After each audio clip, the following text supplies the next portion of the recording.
తర్వాత ఈ పిక్చర్ ఏ విషయాన్ని తెలియజేస్తున్నది ఏదో వాక్యాల రూపంలో రాస్తారు పిల్లలు.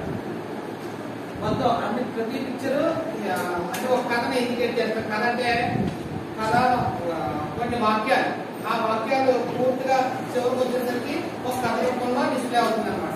పిక్చర్స్ అంతా కలిపి చివరి పేజీలో సారాంశంగా రాస్తారు.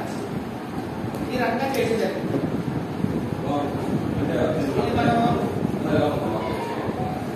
ఇప్పుడు విద్యార్థులతో వ్యక్తీకరణ సృజనాత్మక ప్రశ్నలు చదివించడంలో ఇది చాలా బాగా ఉపయోగపడుతుంది. ఎందుకంటే మనం గట్టు సూచన ద్వారా విద్యార్థుల్లో ఒక్కొక్క గ్రూప్ యొక్క అభిప్రాయం మనం తెలుసుకున్నప్పుడు ఒక విద్యార్థి గ్రూప్ ఈ వాక్యం చెప్పడం జరిగింది అనుకోండి, రెండో వాడిని చెప్పారు. అలాగే అన్ని మనం క్రోడీకరిస్తే అది ఒక ఎస్ఐ ఒక వ్యాస ప్రశ్న అవుతుంది. కాబట్టి అది ఈ విధంగా మనం చేయగలిగినట్టయితే పిల్లలకి వ్యాసలో ప్రశ్నలు రాసే నైపుణ్యం బాగా పెంపొందుతుందని నా యొక్క వ్యక్తిగత అభిప్రాయం.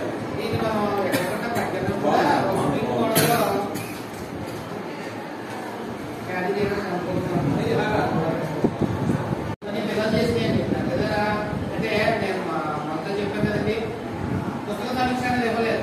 అందరినీ బుక్లు తయారు చేసి రమ్మన్నారు.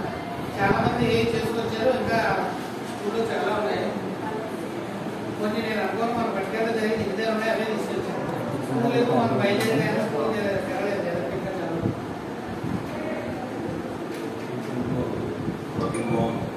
ఇది దీని గురించి ఏంటంటే పుస్తకంలో మధ్యపుట్లో కాగితం తీస్తేనే ఒక 4 కాగితాలు మధ్యపుట్లో లాగేస్తే మనకి ఎక్కువ అతుకులు రావు. ఎక్కువ అతుకులు రాకుండా ఉంటాయన్నమాట. ఇలా ఫోల్డ్ చేసేది ఎవరైనా చూసినా ఇంకోళ్ళు ఎవరైనా ప్రదర్శించుకోండి, మీకు ఇబ్బంది లేదు.